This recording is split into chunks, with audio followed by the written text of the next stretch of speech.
What is up, Marshmallow Echo? Greek Echo here, and yes, these words are really rare for this day and age because I've been a long time never really faced the camera that much.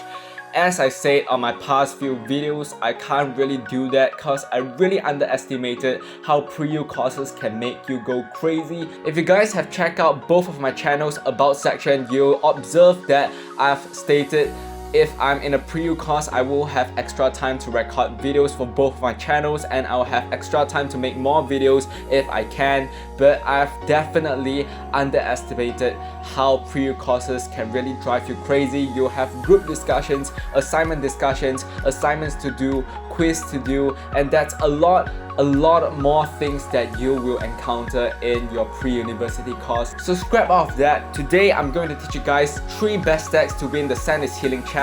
But right before that, I just want to ask you guys to make sure to click the subscribe button as I'm trying to reach 350 subscribers. And if you guys are looking for best decks for each Clash Royale event, make sure to stick to this channel as well. Let's move on to the screen right here. First up, we have a classic Lava Hound deck. Why are we using this deck? Is because, as the description says, in this event, not the classic deck challenge, I don't have time for that, but the Sand is Healing challenge, battle, heal, repeat. The entire island arena has a heal spell effect. Build your deck and better. No losses, play to the final reward, and as you can see here, you don't have 3 lose strike like all the normal challenges do. So as you can see here, this badge indicates the little yellow, not red, yellow and blue badge states that this event is just for fun. It doesn't have any 3 losses, strikes or anything like that. So you have the Lava Hound to just keep on going and going without getting split up, and even if it gets split up, it'll get more and more scarier. It will keep getting healed until it destroys the tower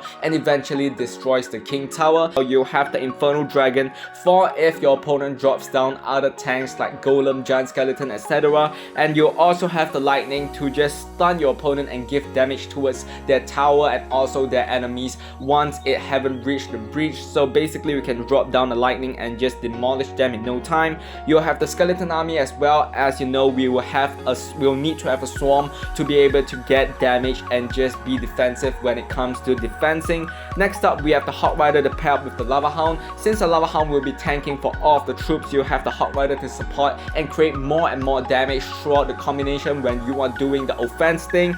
And next up, you also have the Goblin Gang right here. Basically, the Goblin Gang works a similar way as the Skeleton Army to defend and also attack as a support card towards the Lava Hound. And you have the Lord if your opponent tries to drop down cards like Skeleton Army and also the Goblin Gang. Last but not least, we have the Princess to just bait out your opponent's lock and arrows. Just try to bait them out with a Skeleton Army or just Goblin Gang. Once the lock is out, you can feel free to drop down the Princess and all your troops will be healing at the same time, which will create an OP effect for every of your match, and you'll get to the victory as soon as possible.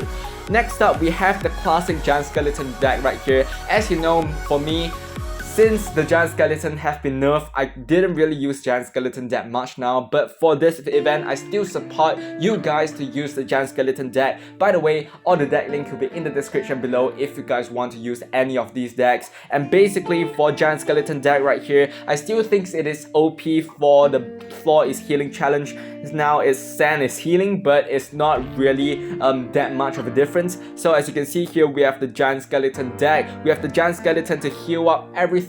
As you know, the floor is healing constantly, and you have the clones to get your Giant Skeleton for a little bit of a push to push your Giant Skeleton towards the tower and get those tower damage. Since after the nerf, your Giant Skeleton don't really work in land unless they reach the tower. So next up, we have 2 supporting troops, a really solid 2 supporting troops, which is Musketeer and also the Valkyrie. I don't need to explain much for this as I've explained it for my past several few videos, but if you guys still want some brief explanation, here will be the Valkyrie for land and here will be Musketeer for air. So both of it will be really good supporting card. Once you drop down your Giant Skeleton, you just place it behind it. So next up, we have another supporting troop, really effective one right here, which is the Miner. When your opponent's tower is getting distracted by the Giant Skeleton, feel free to drop down the Miner miner. And if you guys encounter any swarms or just any bats or stuff like that, feel free to drop down the zap as well. Tornado for the King Tower activation, example Hog Rider, Golem, Mega Knight, etc.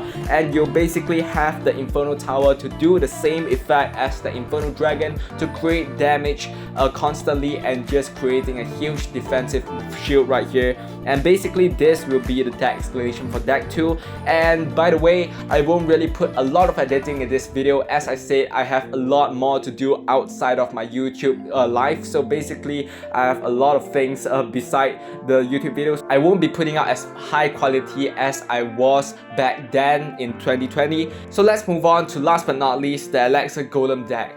Who won't use an Alexa Golem deck when the whole battle arena is healed?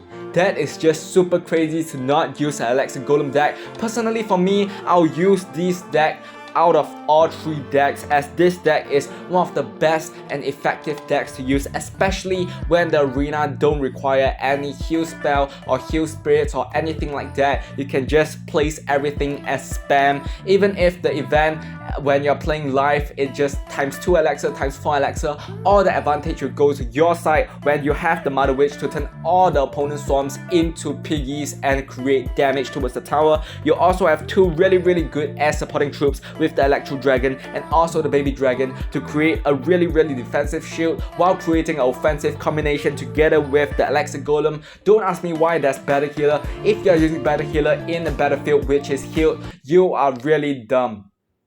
Just kidding. So I'll swap out the Battle Healer with Goblin Cage. Why I do that is because the Goblin Cage tanks for everything like Giant Skeleton and all the things like Hog Rider. When the tower is broken, you'll still have a really strong, mighty Goblin Giant right here. Actually not Goblin Giant, it's like a Goblin, a ranged Goblin that does a lot of damage. And basically with the clone, you can create a massive push times 2, which is really crazy. And next up, we have 2 supporting spells with the Tornado and also the Fireball to create additional tower damage while being a defensive troop. I mean the defensive spell to pull your enemies' troops towards the King Tower for the activation, and you have the Fireball for additional defensive purposes. So basically that will be all 3 decks. Comment down below which deck we will use. Is it 1, 2 or 3, and also give me the reason for that. And also comment down below what other videos you want me to make. I'm gonna try my best to make one. If you want live gameplays for this event, for the Sand is Healing event, make sure to check out the link down in the description below for my Greed Echo live channel where I'll be recording a live event there. And I'm going to see you guys in my next video. Goodbye.